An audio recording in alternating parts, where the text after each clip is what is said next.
welcome to Super Respectable. My name is David Lewis. Ik ben David Lewis, reporting from The Hague. And with me in studio is Tosho Rahman. How are you?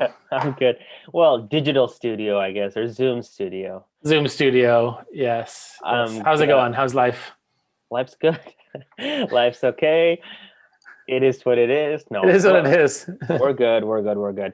How's life with you? How's the Netherlands? How's lockdown, which is you've told me has now been extended? I'm so sorry to hear that. It's okay. I kind of expect it to be extended every month until the End of time. distant future, end of time. So no change on that front. But Uh, and to make you feel better, we actually so we've extended our curfews here. Well, no, it's that's not the right wording. In BC, for the 24th time, they've extended state of emergency. But I don't really know what that means because people are still out and about and nothing stopped. So maybe it's just a term, but 24 times apparently. So we're sort of on the same page as you, sort of. that's nice. Yeah. Yeah, well, the numbers have gone down here, so it seems like Right. things have taken effect. But they're really kind of concerned about this British variant. Yeah. So that's a concern. And I think we're just going to be like this until everyone's had their vaccines. It's just going to be stop-start of restrictions until everyone's had their jab. What's the status of that in the Netherlands? Are people getting the jab or It's pretty bad. I think we're second worst in the European Union, no way? second only to Bulgaria. And yeah, it's been pretty slow. So, like in the UK, which is not a European Union country anymore, Anymore? they've been blazing ahead. My grandmothers have had their vaccines, the first Amazing. round, so that's good news. But not to say, I mean, the UK has been really hard hit with the virus, so it's good that they're getting ahead of it. Agreed. Agreed. I my sister lives in the UK.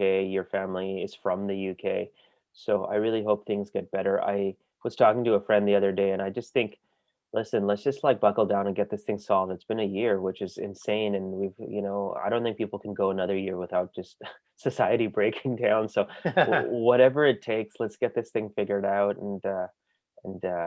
it's strange here in Vancouver. The streets are just empty all the time. Like anytime we go out, there's no traffic. I mean, strange Isn't but that how good. Vancouver is in normal times? That's true.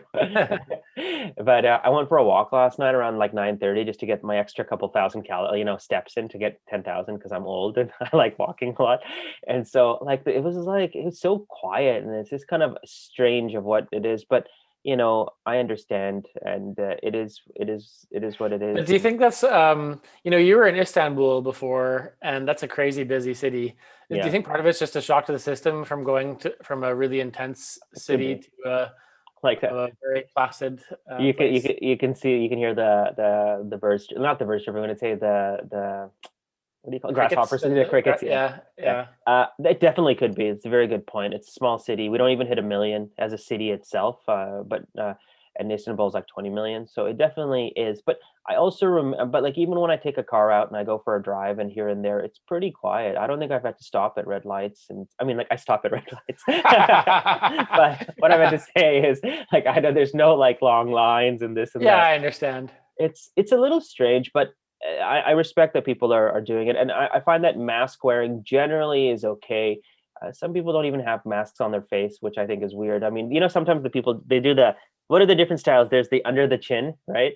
There's the hanger, the one. There's the arm, like you can Yeah, keep it on your arm. I do or just that. the nose. There's just the The nose. nose is exposed, The nose is exposed. So usually when someone's got the mask but they don't wear it, or over the eyes. yeah, I think they're. Then there's the full on like plastic thing that looks like they're going into surgery. Usually when people have one on, I'm like, at least it's good and they can prepare it. Some people don't even have it on their person, so I'm like, what's happening with you, man? Like, what's the deal?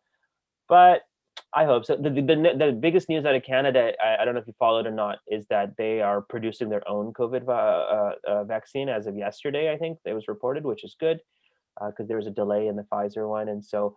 I mean, at this point, I don't even think it should be a competition. Just get it done, so we can all get out of this. Whatever works right now. Yeah, for sure. Just get Bill Gates and Bezos to spend all their money and make it happen. Yeah, definitely. Before we commence into your topic, just a report. we're having amazing response from Canada. Mm. We are I think we're the 166th most listened to podcast in Canada under the comedy section. We've been told this week, which is great. I mean, I didn't know there was 166 podcast. Yeah, good That's to know. Like awesome. maybe there's only 167 Yeah, comedy yeah, podcasts, but I'm very pleased and thank very you. honored for all the listeners we have in Canada. I hope we. I didn't even know we were categorized as a comedy podcast. Yeah, we So, start. Yeah, yeah, absolutely. Thank you to everyone out of Canada, our home country. mm. And then also a big thanks to people out of India who have been listening. Hello, India. Hi, Thank you, India. thank you very much. We've both been to your wonderful country. We both love it. We both love talking about it. Our most popular podcast, Dave, I don't know if you know this, is the Shah Rukh Khan podcast, the one. Hmm. So if you guys like stuff like that, we can keep doing it. And you know our email.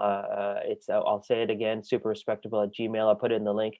Please message us with comments, like us, dislike us, suggest comments. We'll mention it on air. Yeah, no problem. We're all about the people. So that's all. Yeah, yeah, we're all for the people. Just keep engaging, interacting with us. We love it. We love all the people who reach out to us for interviews. There's been so many, we can't get to you all. That's true. Yeah, so thank you very much. Yeah, yeah. If you, we're always here. I think it'd be great. So we're just doing this for fun, of course, but we'd love to kind of learn more. And thank you so much. That's the big thing. So Dave and I were talking. It's either Canada and India, or Indians in Canada, or Canadians in India. But if it's either of those three categories, we're okay. We're good. Yeah, and if you fall outside of that, thank you as well. Yeah, thank you too. You're okay. You're okay. We're all good. Yeah. So Dave, So the other topic we should be covering, Mhm. which will lead into my story of the week, is Reddit and GameStop. That has been captivating. It's been fascinating, and I'm sure I know it's not for everybody. You know, it's kind of esoteric and weird to be focusing on short sellers and Reddit and what's going on there. yeah, But the whole like big picture of the story is sort of David and Goliath, like these guys on the chat, and it's largely guys I imagine on yeah, these chat forums and Reddit, have managed to bid up the stock of GameStop, which is a video game retailer in very the relevant. US, Yeah, from like $4 to 350, close to 400, and just take down these short sellers, these from these hedge funds. It's just incredible to see. yeah, yeah, yeah. It's interesting. You and I are following it. You're involved. I'm just watching. Have you I'm not bought? involved. I Oh, didn't I didn't buy any sorry, sorry, sorry. shares. No, no, Uh, no. I don't think I will, but I will watch it because I like the revolt against the people, against the institution. So like the legal and justified one. And I think a lot of people are coming. A lot of rich people who are not institutional investors are coming out in support of the retail investors as well. Mark Cuban keeps talking about supporting, and a couple other billionaires. But I think this thing is going to keep going for a while, right? Like correct me if I'm wrong or not, but it's not one of those things that can just die out. I mean, a lot of it has to do with numbers and holdings and stuff. As long as people hold, this thing could keep going, right? Yeah, I don't have the greatest expert opinion on this one, but I think possibly 300 something is pretty high for something like GameStop, a pretty high Yeah, valuation. yeah, But definitely the original posters assessment and diligence on GameStop saying this is undervalued and it deserves to be higher. He was right. absolutely. So I don't know if you got a chance to look at the guy's Yeah. research, Well, his video. He well, was incredible. Very, very well done. so just a side note, Dave sent me the guy who started all this, his YouTube posts over the last 6 months. I watched. I didn't. I mean, I don't have 55 hours of my life to watch, but yeah, I did watch it. He was incredibly detailed, incredibly well spoken as well. I noticed, Super like, articulate. Yeah. super articulate, super smart. He wasn't just a crazy guy. Super Uh, respectable. Super respectable. We should get him on the podcast. That'd be I cool. think when it dies down a bit, we'll try and because I'm sure the whole world's media wants him right now. Uh, Maybe yeah, we should reach out to him. Well, let's That'd be let's good. post it at least on our page, the Yeah, yeah. YouTube link. But very very interesting what's happening, and so keep an eye out. We'd love to get your comments on it and see what people are saying. But we're on the side of the I don't know if we pick sides or not, but we're definitely observers, and I definitely have a side, but I am interested just structurally how this plays out, and as opposed to just because I think unlike other things which have odds, this is a little bit more researched and backed, and so a lot of people I think are not giving up. If you go on the boards, a lot of people have these things where they just do live stream for 6 hours talking about it, watching their screens. So it'll be interesting to see how this plays out, not only now but in the future in terms of investing, if something like this could happen again. Oh, for But sure. This is the new normal. yeah, it's yeah. So if you have money, I just hoard it right now. I think put it in, buy a bunch of gold bullion and put it into your vault. I think is Oh, just to clarify, we are not investment advisors or financial advisors. that's true. Anything we say on this podcast is said for entertainment Entertainment purposes. purposes, and please make your own decisions accordingly. Thank you very much. I think that disclaimer, I've heard it like 15 times on every video I watch. I don't know why, but I felt like that it's important to say it. I don't want to get sued. Yeah, that's good. And this is recorded. Anyways, Yeah. I hand it over to you. It's your week.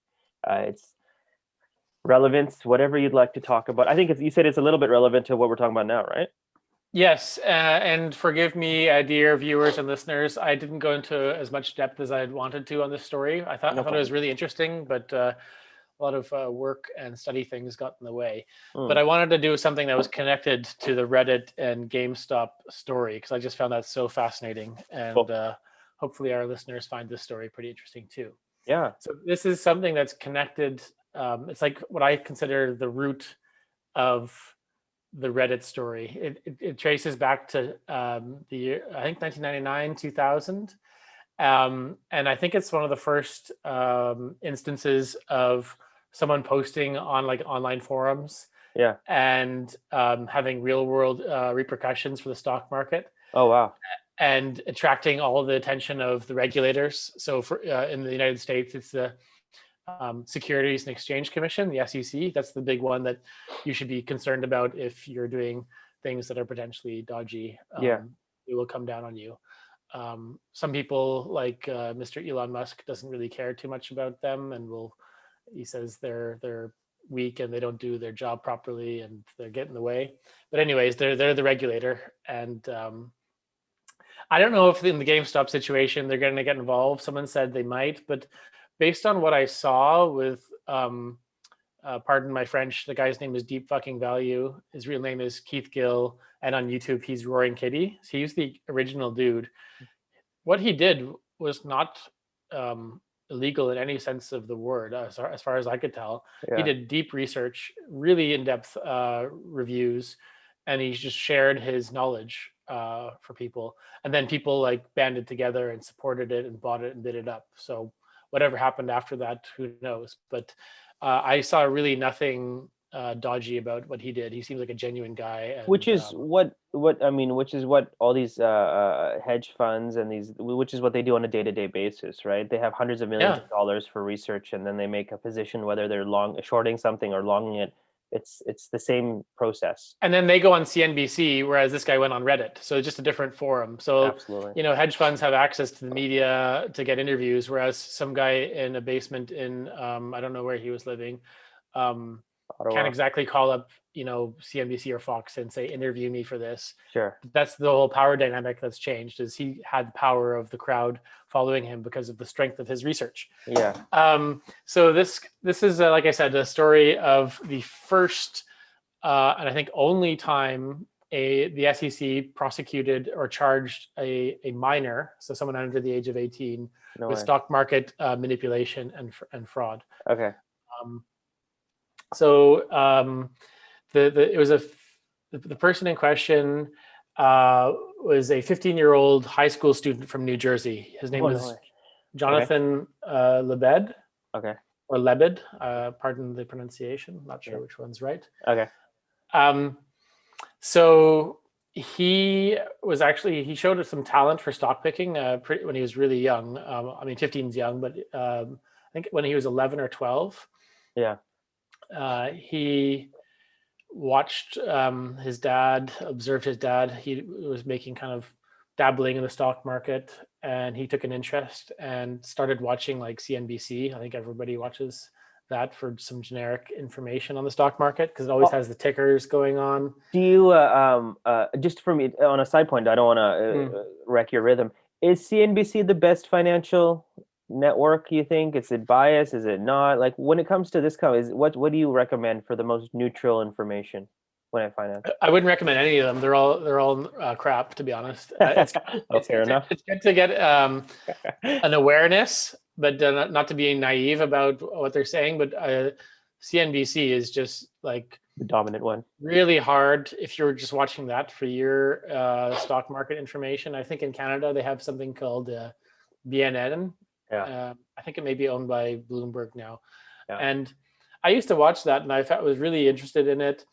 But basically, they get stock market analysts to talk about their stock and their picks, and a lot of promotions going on there. Yeah. And I find it really difficult to like not get swept up in the enthusiasm and the hype that's going on. Of course, we're talking about details, but the big picture is they're trying to like promote their thing, and you got to like step aside from that sort of thinking and like do your own work. That's number one rule: is do your own research. Don't listen to what anybody else tells you. Absolutely. So this kid, he really was interested into what was going on, and started just watching CNBC all the time. And he then started doing his own research on. He had an AOL account, I think. Yeah. You remember that? He could. I don't know if it was a full amount of research you can do on AOL. I don't remember there being too many options, but I think he managed to pull off a decent amount of research. He apparently got his mom to like drive him around to different offices to like actually show him that these companies were real and didn't just exist online. Yeah. Because they lived in New Jersey, not far from New York City, and could see a few, I guess, head offices and stuff. So then he was like, okay, this is real. And he had a $8,000 savings bond that his parents bought when he was born. Yeah. And they gave it to him. They said, okay, you're showing your research. They actually let him invest it, which was pretty reckless in my opinion, to give a 12-year-old $8,000 to invest, but who am I to judge? And he bought AOL stock, and that turned into a profit. And they're like, well, this kid's onto something. Yeah. And from there, the kid was validated. Jonathan was like, this is awesome.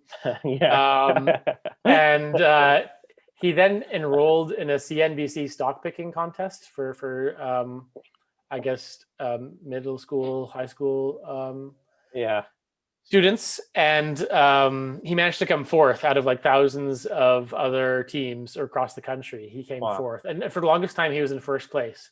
And only like in the last little week. So if not for some of his trades coming undone, it was imaginary money, by the way. But he managed to turn an imaginary $10,000 into $240,000. Wow. And I think he did this totally on his own. He was meant to have a team, and he just like said, hey, Frank and George, join up with me. Just like put your name here. I'll do all the trading. As far as I could tell, that's what happened. Go play on the playground. Well, I'll do all the work. Yeah. And so he was super successful, and he got a bit of media attention as a result. And he actually, like, his dad's colleagues at work were like, hey, does your son have any stock tips? Like, he did super well, good on that. If he got a lot of attention. So the momentum grew. And he convinced his parents then to give him or open up a e-trading account for him, a stock trading account. First, his mom said, okay, you can do that in an Ameritrade account. And then she freaked out and said, what am I doing? I can't do that for my son.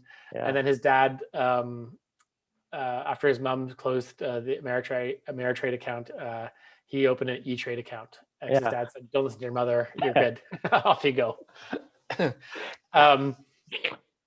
So I assume the rules don't necessarily allow children to invest in the stock market. I don't know how that's scrutinized, but I guess he was getting his parents' money at this point, or some of the proceeds from that initial AOL thing to invest with. I I think that's where he got the capital to do this investment. Wait, you mean like it's illegal or it's not on the like it's not like kids can't play the stock market like at home? I don't know. I actually don't know if there's rules around minors investing. It's I know for sure probably there's like if you want to open an account you have to be 18 plus. The parents probably open it on their behalf, but oh yeah, that'd be interesting to look into if there's an actual like rule around it because it should be open to everyone.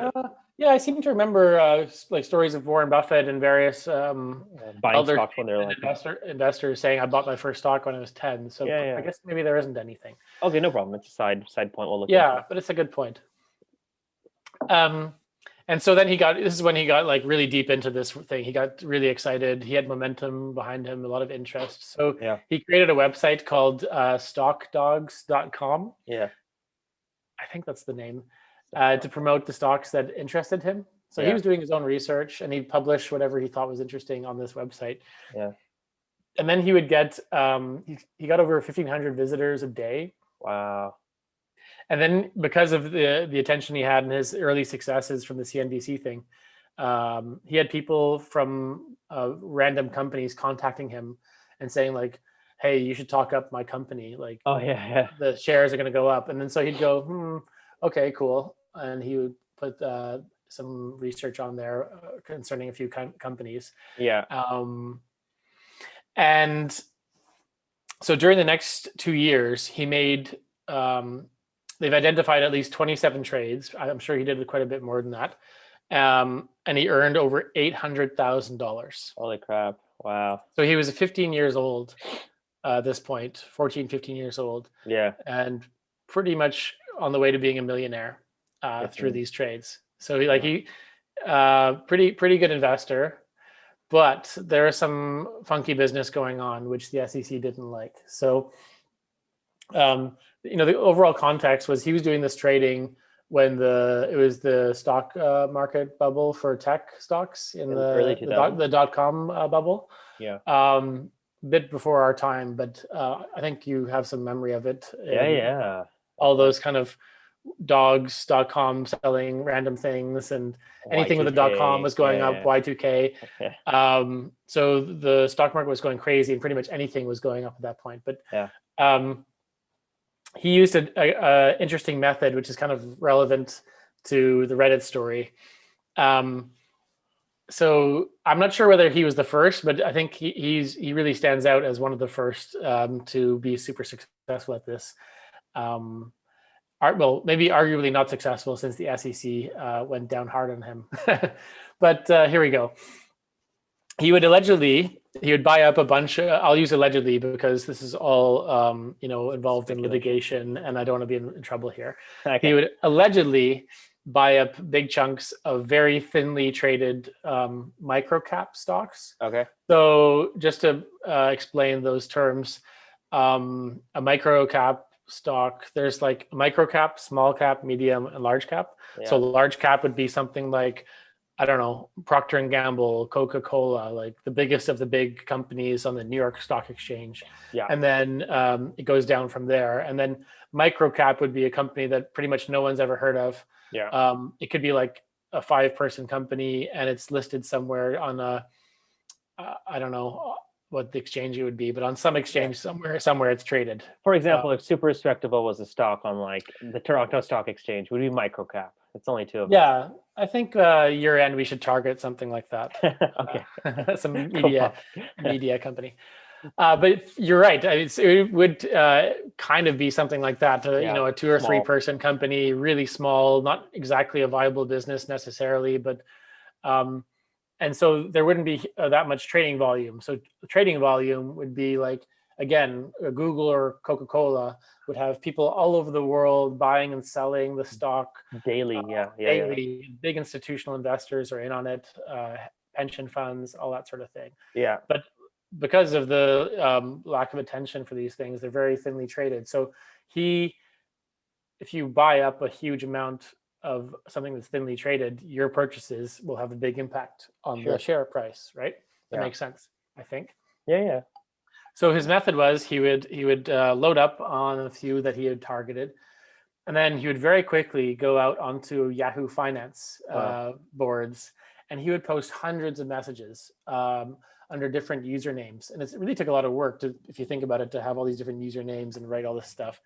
He would hype up the stocks he bought and then sell them within 24 hours of At a buying higher them price. Yeah, because at a people higher had price. interest in it at that point, right? Yeah, because people were there was such Oh, interest on these message boards because everybody wanted to get rich quick yeah, and of course. find the next big .com before the next person found out. So he really exploited this, and he was very successful in doing so. Yeah. So he'd say things like, for example, a stock. I think this is a real example. A stock with a ticker name is the name that it's listed under, called FTEC. He'd say, FTEC is starting to break out. Next week, this thing will explode, in caps lock. Wow. Currently, FTEC is trading at just $2. I am expecting to see FTEC at $20 very soon. It's a bit like a Donald Trump tweet, Yeah. Caps lock, exclamation marks, very short, very punchy things. Yeah. But remember, no Twitter at this point. It was on like Twitter. On a message board, pre-Twitter. Pre-Twitter. But he had a very interesting communication style. He would, really hyping it up in the Donald Trump method. So the stocks like this, they would go from tens of thousands of trades per day to, after, when he was promoting them, hyping them, over 1 million trades a day. So he would actually have momentum behind it. He had a lot of influence. Did people know it was him who was hyping it up, or no? It was just kind of random user kind of the thing with the internet. No one could identify that this was like a 14-year-old kid. And this was back when like the internet wasn't as advanced as it was now, right? Like it's just message boards and like 14.4 startup like connections and stuff. Exactly. Like Exactly. And no one would think to scrutinize who was doing it. They were just getting caught up in the hype of the .com era. And I guess people don't think too clearly when things like that happen. So basically, the SEC started monitoring his trading activity. Yeah. And he had 11 of his trades declared illegal. Oh, no way. And he had to settle with the SEC without admitting wrongdoing. That's very important to say. There was no admission of guilt. But he had to pay reportedly over close to $300,000 in fines. In fines or a settlement. Yeah. But he managed to keep, I think, $500,000, because, like I said, he earned $800,000. He was fined $300,000, kept the rest, right? So he managed to keep $500,000 for himself.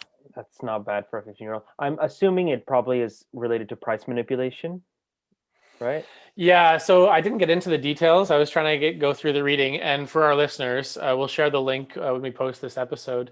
The very famous financial author Michael Lewis, he wrote The Big Short, Moneyball, Liar's Poker, Flash Boys. Like, he writes really, really interesting stories. Is he related to you in any way? He's a distant cousin. Really? No, I don't know. No, I think he's from New Orleans, and he's has no identifiable connection. But you never know. Yeah, let's just say he's a distant cousin. Yeah. Side note: I used to try and claim that I was connected to C.S. Lewis, the author, in grade school, and some people believed me, and some people hated me for it. People used to be like, oh, they couldn't say my last name properly. It's Rahman, Rahman. So people used to say, oh, ramen. And then they'd be like, are you related to the ramen noodles? Yeah. And I went with it for a while too. So, because my first name's Japanese, right? So, but we digress. But totally. maybe both of us have fortunes waiting for us somewhere that we don't know about, right? Yeah. One can hope. One can dream. So please. So what ended up happening with our friend here? Well, so kept $500,000. He kept $500,000, and I think he was banned from doing trading for, I don't think for life, but for a period of time. Yeah. I tried digging around to seeing what he's up to these days. I think he still has a website, not the one I mentioned, Stock Dogs, but he has some other website, and he's still doing these kind of promotions, as far as I can tell. So he's still talking up stocks in a certain way. But so this Michael Lewis guy, this is how he kind of got a level of fame, this story, because whenever Michael Lewis talks about something, the story gets amplified because he's so good at like narrating, of course, like very focused elements of what goes on in the stock market and Wall Street for everyday people to understand. Yeah. And so he wrote about Jonathan Lebed's story in a book, The Future Just Happened, and it was Okay. condensed into a New York Times article. So this book wasn't as successful as the other ones I mentioned, but he kind of thought this was an interesting case to focus on because it struck him as like the first time the little guy could have such an impact. Like they had access to e-trading accounts, Yeah. kind of like right now with Robinhood, access to internet forums to share what their research, which is what he did, Yeah. and um, have an ability to influence markets and Yeah. trades. And so he thought it was really incredible how a 15-year-old was able to pull this kind of stuff off. And he said, this is a game changer. This is Yeah. something that's really, really important for people to know about. And if you read the article, there was a couple of articles about this kid at the time. Yeah. And Michael Lewis's side was like, the SEC is a bit off the mark here to be focusing on this little kid. If you go into the detail, he wasn't trying to be like some evil manipulator. He was just a bored teenager at home in his parents' like suburban basement home, doing trades. And what he was doing, it was not necessarily that much different than, like we Yeah. said, someone with greater access and influence and money would. Yeah. What do they do? They buy a stock, they talk it up, and hope it goes up. So Yeah. he said, well, we can't really fault him necessarily for this. And then someone from the other side said, this kid is being a bit of a shyster and manipulating the market, and we should be careful of this kind of thing going forward. So in many ways, it reflects on what's going on in the Reddit situation, because if you turned on CNBC last week while this is going on, they were interviewing a lot of Wall Street people, a lot of hedge fund people, and saying, what do you think about this Reddit forum? Like, is this valid, what they're doing? They're causing the price to go up. And a lot of them would say, there's a very famous interview from last week with this billionaire saying they're all crooks. And he was like nearly in tears saying, this is horrible what they're doing. We're rich people, we should be allowed to do our thing, and they're messing with our system. Yeah. Meanwhile, Reddit and the whole like online system is doing its thing, and they don't care about CNBC. So it's like the dichotomy, the spread between like mainstream media and the financial press, and then the online world, and how that's kind of come to the global attention. Yeah. I mean, I see the parallels very, very clearly. It's interesting. First of all, Reddit. I'm not that knowledgeable in it. I believe from what I've read, it's just a message board, right? Like it's just with subtopics and this and that. It's just become very popular in that, and then it's been around for a while. Yeah, I'm not a Reddit user. I've dabbled in Reddit and I check things out once in a while, but I can't say I'm a regular user of it. And I was aware of Wall Street Bets, the forum where all these kind of trades started, and I kind of poked around there a bit. And to be honest, it's kind of funny. I really kind of think it's hilarious, some of the stuff that they're talking about and the way they're talking about things. Yeah. It's kind of just like trolling. I actually didn't.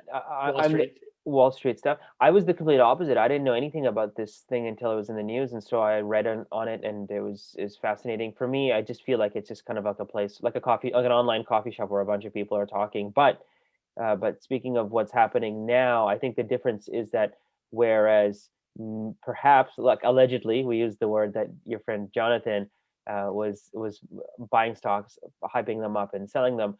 I think now the difference is that there is real research behind the movement in terms of what's happening, right? The guy who did it, I think, did his work. He just needed a bunch of people to band together. So I also saw the interviews of the billionaires not being happy in it. But the argument against it is that this is what you do all the time as the default, right? You buy things and you may engage in much more illegal crimes where there's price manipulation and blackmail, and you have hundreds of millions of dollars, if not billions, to throw behind it. Now the other side's doing it and it's affecting you, and you have nothing, you can't do anything, right? So I don't know if people know this or not, but two hedge funds have lost, I think, close to $30 billion in the last 2 weeks because of what's been happening with their shorts. Yeah, because I think one of them, or They maybe pulled both out, of right? them, they had a short position of like 140% of the stock, of the Yeah. shares outstanding. So, like, what essentially Mr. Keith Gill did was he just exploited something that he saw as an inconsistency and impossibility. So, Which is what the other side was doing too. They were exploiting something because it was mm, already down, right? Like they kept it mhm. down for their own gain. So he kind of figured out where the loophole was very, very smartly, not smartly, very, very intelligently, and then doing that. But yeah, I mean, your story is really fascinating because I'm learning more about this. One thing you and I have both talked about is that there is no rhyme or reason to stock picking, right? They've done research and they said at the end of the day, I mean, there's no guarantee that your stock will do well. They've had cats pick stocks versus Wall Street bettors, and the cats have done better. And then, like, I'm sure they have children. But what I do think is important is that some people can do better research than others and make a more informed decision. I 100% believe that. So, this kid, he clearly was able to analyze data, or he saw something that others couldn't see, or he knew human psychology or trend, right? And so that this led to him. Now, what he did afterwards with that is up to him. I don't know. I also am like the SEC. Sometimes I think have bigger fish that to fry than the little guy, but Yeah, I think that's a good point. Because what's I to think three hundred in the, thousand dollars when billions are being shifted around daily, And so I think the yeah, point is they in this case it's important for them maybe to have looked into it and focused on what's going on here. yeah. But yeah, you're right. I think it's a case of pushing the little guy around, and it'd be interesting to see if something like that happened today, what the public outcry would be like, because there's a Well, lot more pressure from these online forums that can come of out course. and. The financial system, if you ever so it's like a club, right? Like the all like so you have even if you go down to literally the actual Wall Street in Manhattan, the SEC is pretty much on the same block as the Nasdaq and the New York Oh, Stock really? Exchange, or like within a block, right? And all the hedge funds are kind of there and stuff. So it's like you're certain, like there's like they're connected, right? It's not like we're not talking about like completely different colors, for example. We're talking about like different shades of gray, right? Like so, like, I think there is a system built in place where everything kind of works and fits within another. And if anything comes in to disrupt that, then really it becomes a problem for everyone. Which is, I think, a metaphor for what's happening now. Is that the SEC has not, from the best of my knowledge, gotten involved in the GameStop situation directly yet, but maybe that'll change. But you have a group of what's the kid's name again that you just mentioned? What's his name? The one who started, not the uh, GameStop, the one, the main oh, actor, Jonathan Lebed, the Lebed. original dude. Yeah, so I think we have a number of Jonathans now who have much more access to information and technology and are intelligent, kind of engaging in this situation, to a degree. So I don't know, man. I think this is all a question mark. Like, what'll end up happening? I'm all for legal, legal revolution and not breaking the law and using your brains. The thing that I'm most interested in this is that people really did made a really very informed decision in doing this. Right? It wasn't just a spur of the moment, like Friday night. Let's do something on Monday. It was very well planned, right? So the work was put into it. So let's see Yeah, what happens. I'm 'Cause in awe. Um, like you said, you shouldn't spend your whole life watching his videos and reading yeah, his posts, but sure, just to get an impression about the level of research that he did, um, we'll also post a link for this. Just check out his Roaring Kitty YouTube channel. yeah, And he posted in the summer of last year, I think it was, his research, and he had spreadsheets created. He went into like levels of research that I don't think like a highly paid hedge fund analyst or investment bank analyst would do. He went on a different level of research, and he deserves the money that he got from this for sure. I agree. I agree. Do you feel that it's like, there are a lot of fields in this world where the system is rigged or where you get a huge advantage because of some type of, benefit you might have, sports or business or nepotism. Do you feel that in the stock market, if you had, it's a pretty fair playing ground if you really take out all that excess, or do you feel that it's still kind of a like a rigged Yeah. system? Yeah, that's a tough question. It's a real tough one. I mean, this You're guy on, is you're on the record, so well, this guy's shown that it's not necessarily rigged if you do your homework and can figure out the right move. The little guy, as it were, can do very well. yeah, Um, but not everybody has that kind of level of. I think the only missing resource there is time, yeah, because everything is essentially out there online for big American companies for you to do research on. I agree. Um, Yeah. but it takes a huge amount of time to do that. And the And like resources, the yeah. internet has really obviously changed things in that respect, where it's democratized that world, whereas before it was a closed door Yeah. system and a really clubby system for Ivy Leaguers and people whose father worked on Wall Street, giving Yeah, his son like a probably very job. gendered a job. Yeah. So now, in a sense, I think I worked at a bank for some time, and the impression I got was that it's changed there too. Like it's become very raw and about the numbers if you're good with math, Yeah. and it's kind of weeding out people who are just kind of a wheeler dealer and they talk a lot, but in practice they don't actually know so much. Yeah. So a lot of the hiring with banks now is just like, do you know numbers? Do you know how to like make Yeah. an algorithm in computer science? And are you a physics major? Yeah. So in that sense, it's just if you have the raw intelligence, you should do very well. You But one a certain level of manipulation is always going to take place for sure. For sure. I mean, one thing I really like about I'm on the same page with you. I think that it's not, I would say, completely equal, but I think it's a little bit more equal than other fields. The information's out there. It's just about people who can really see who can analyze and really see the end game in it. And I think anyone can be put into that. One thing I told you the other day on our call, when we had a call, it was that I think I said I wish I had gotten involved and learned about this at a younger age, and it was my mistake that I wasn't going to do. I didn't. But I think one thing that the financial industry does is overcomplicate all this so they can kind of take control of it and have minimal amount of people. It's really not that complicated. And it's very logical, and it makes sense. If young people, if in school or at home or whatever, like just did a year or two of kind of like just classes on financial planning and investing and stuff, I think not only would it be beneficial for them for their futures, but for the society as a whole. People should really know what's happening with money. You don't have to be Warren Buffett. You don't have to do this, but at some point you're going to have to save and invest and do your taxes and this and that. You should really know how the system works to a certain level. Uh, Yeah, and I think it's like that with a lot of different professions. The legal profession, no, yeah, even medicine. The agreed. vocabulary and the language is written in a very uh, Yeah, high, yeah, elevated, elite way. yeah. But if they just say things in plain English, I agree. I then that's maybe the fear that's there, yeah, they'll take because over it as well. opens up to the rest of the literate population to actually understand what the hell is going on. Yeah, yeah. I mean, if we're talking about rocket science, of course the average person doesn't need to know like all that. But if you're talking about like your finances or your health or the legal system so you know your rights, you should definitely know this stuff like all that, you know? Like I'm ashamed to say that like I'm not that well versed in in my rights in Canada and the laws and this and that, but I should be, right? Like it's my responsibility as a Canadian or as a citizen to know what my rights and freedoms are.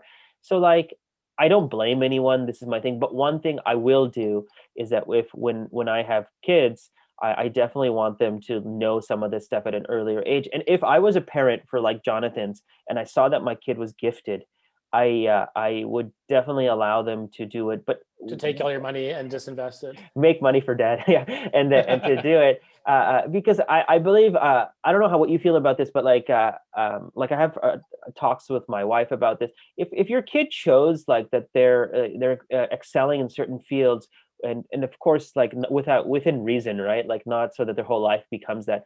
Wouldn't you want to try to kind of burn that fire, like keep it going a little bit and really encourage them, just not only for not for the financial gain, but just to kind of you know what I'm trying to say? Like really just kind of motivate them and get them and it's really kind of help them exceed. Because for example, if my kid was a financial genius, maybe and he enjoyed it, then I would try to assist him and help him that, you know, in that field. And if if a side reward was extra money, then I wouldn't exploit my children for it. But you know, like I would keep all the money for him or you know, or her. Yeah, I mean, if you read the story about this kid, his parents were getting super stressed out about it. His dad had Yeah. already had a heart attack, and Oh, he wouldn't go to any of the SEC meetings because he would get so angry at the media and the government for going after his son. yeah. But when Michael Lewis went over to their house to interview them about this case, Uh, um, like the dad was saying, I wish I'd never bought a computer for this family. yeah. It's been nothing but trouble and Uh, it's such a mess. But he said at the end of the day, he was very proud of his son. yeah. He'd shown himself to be a prodigy with financial Finesse. Yeah. finessing. Yeah. Um, but yeah, I think to a certain extent, as long as your kid has a good moral and ethical compass, just Yeah. let it rip. Go for it.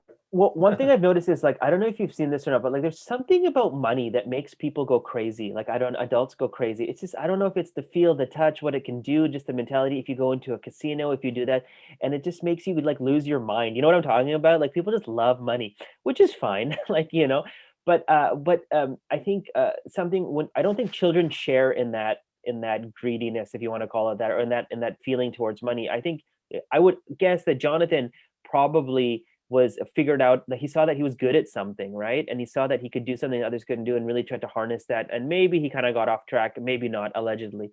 But I think if you can find a healthy way to kind of put your energies towards something and really kind of develop it, I think it's like, I think this kid's a genius, right? If he was able to figure that out at 15, which other people cannot even do in their 30s, 40s, or 50s, right? Yeah, So, and it's the kind of thing like you hear all these tech geniuses in Silicon Valley, and you hear how they started, and yeah, essentially they were just fascinated by how things work, how a computer works. They took it apart. They yeah, programmed for. They even like made their own apps these days at the age of 12, 13. Um, so for sure, if your kid's got an interest in something like that, then I bet most of the time parents have no idea what their kids are up to yeah, I with agree. those Yeah. things. Just don't Like come home until nighttime. Yeah. when it comes to like programming and that sort of thing, I would have no clue what's going on. So I would just say, well, it looks like you're doing something smart. Yeah. Go ahead and do that. Yeah, yeah. Um, When I was growing up, I don't think my parents really knew what I liked or I didn't like. They were just sort of like, "Don't get into trouble, just go play." But I know it's different. I don't blame anyone for it. But it's really fascinating when it comes to stocks and money and stuff like that. That some people can really pick it up really quickly, others cannot. Others don't care. Others don't know. But I think tying it back to what's happening now is that like there is this movement which could impact the way money is dealt with in the future for a long time or permanently to come. And all of it is being done not illegally, but just kind of it's I think the way it's coming off in the media is like is like a David versus Goliath situation. And maybe it is that. Like I don't know, but I'm watching and I'm fascinated by it and I don't know what'll happen, but I'm supporting one side and I Everyone think likes a good David versus Goliath story. It's always a popular one. I think if anything, if it's shedding a light on the problems we have in our financial system, then that's a good step forward. Because, like I said, if it's a fair fighting ground, then and people are fighting fairly or playing the game fairly, then we should see what ends up happening. But if it's tilted towards one side, if systematically if there's an issue with it, then we should fix those issues because it's not fair. And by the way, it's not fair for the people playing. It's not fair for the companies involved. It's not fair for everyone, right? It should be an equal playing field. Yeah, I think that's a good point because part of the injustice that people see is that these guys lost billions, but then at the end of the day, they were bailed out by their billionaire friends. So, Sure. like, if the Reddit traders lose all their GameStop money, It's over. they're in trouble. And of course, it's a risk you take when you invest in stocks. But like the short sellers, hedge funds, made a bad bet and they lost, and they're Like, not taking on that loss. They're just getting their coffers refilled by their friends, and I think that's yeah, the injustice that pisses people off. It's the yeah, same sort of like thing that stems. A lot of them referenced it was like the financial crisis 2008. They said no one got punished, yeah. for the Well, Wall Street. So they're like, screw these guys. That's part of the thing that they're thinking of. 100%. And '08 was almost 15 years ago, so we were kind of just out of university, right, when that happened.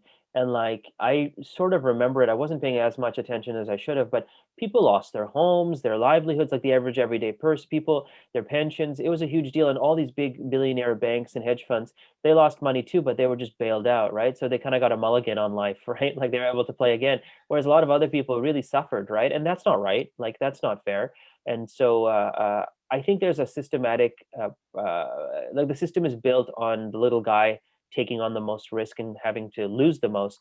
And I think this has to change. And if this movement, what's happening now, is going to even shift towards justice, then all for it. As long as, again, we're not doing anything illegal and hurting anybody or whatnot. We're all following the law, which is what I like the most about the movement at the moment. Power Right? to the people. Power to the people. I know you had said that you might buy a share just in support, right? Until I realize that I don't have enough money to buy one share. Yeah, until it's too expensive. But people should. One fascinating thing I read last week was that when it started, people around the world started buying shares. It wasn't just Americans and stuff. There were people from our favorite countries of Canada and India. There were people from Europe and Africa. And I started learning about all the different brokerages and systems around the world. And people were like, everyday people were lining up just to buy shares. And I'm sure a lot of that had to do with the potential to make money, but of course, a lot also had to do with the movement. So this is a global thing, this isn't just for Americans. And what's good about it is that it brings more people into the financial system, which of course the blood-sucking capitalists love. But I think it's a good learning opportunity for people. If it draws more people in, they're going to pay more attention. Yeah, they're gonna, if their money's invested now, and I'm sure a few will lose money from this, but sure. Once they feel the pain of it and take more time to scrutinize what's going on with their money, I think that's can only be a good thing for the world if more people are involved, more people are paying attention. Agreed. I think I was listening to an interview with Elizabeth Warren a couple of days ago, and she's a little too left leaning for me, maybe a little too past my comfort zone, but she said that the original stock market was designed so we could get foreign investment for local companies, right? So people could invest in a company, they could grow, et cetera, et cetera. And so now it's just become this casino where people bet and do this. And maybe that's right, maybe it's not. I'm not to say, but I definitely think that if people are going to invest their funds in whatever company or whatever investment, they should have an educated backing behind it. They should know what's happening, and this is clearly what's happening now. And it's just shedding a light on something that others didn't know, right? That's pretty much what's happening. And so I give this guy, what's the YouTube handle again? Roaring Kitty. Roaring Kitty, yeah. Roaring Kitty. I give him complete props on the research and he's done, and everyone else who's followed suit. It must have been very difficult to convince that first person or the second person or the third person. But now there's hundreds of thousands of people. So stick with it. So we'll have to look out for the Hollywood movie to come out as a result. I think it already started. I think I heard yesterday that someone's going to make 2 movies, and like Netflix and Sony or something. So I'm sure they could pull it off pretty quickly. It's pretty easy production to do. Some guy at home. It's just like a computer. yeah. Well, do you remember like a month or two back, you sent me that trailer for that movie about COVID, and so it's about COVID. It was made in the last year, and it's pretty much just like Zoom recordings and like a couple off screen. It was really quickly put together with some big names behind it, like Jerry Bruckheimer's behind it or something like that. But you can definitely tell like production value and story are complete garbage. Yeah, we're gonna see a lot more of those coming up because they had to adapt to the new world. Yeah, but. Great story. I'm really fascinated in it. I think I'm going to keep watching. I'm going to research this guy. We'll post the links. If people have comments or similar stories or their thoughts on generally what's happening, let us know. We'll push them. We don't take we're not like the financial system or the SEC. We don't choose one side or the other. We try to be neutral in our conveying until we're paid otherwise to do so. Such is the world. I'm joking, but that's fascinating. Very fascinating. What's as we end the thing, what's like your week looking like? Like, are you doing this in lockdown? Tell us what you do, Dave, just as a finisher for the day. What's a typical day of David Lewis? Oh, wow. There's so much that happens. It's hard to know where to start. Well, actually, the main thing that's occupying my time right now is I started an executive MBA. Yeah. So it's just started last week and it was crazy busy. It was a full week, but then it's going to hopefully peter out. It's meant to be every other weekend, Friday, Saturday. Cool. And then, of course, there's my business, which I need to keep pushing and keep ticking along. Yeah. And but apart from that, we meet up with people on the weekend, but you can't, there's a curfew at 9:00. and can't go too far. So Yeah. most people, it's not the most exciting time. Yeah. Do you find that like are you stressed out because of the curfew, or do you find that you've given up on life, or you're Well, relaxed? no, I mean, I've already given up on many things, but I think it's taken away options. So I'm resigned to that, and it's comforting when you know everyone else is in the same boat, right? Yeah, I guess so. I think uh, I'm okay. I mean, like life's not horrible, but like it's emotionally draining to know think that this thing is still happening, and like a year is a long time. Like it's more than a year now, but it's weird to think that like one entire year of our 35, 36 years of existence has been put towards just And we don't get a refund.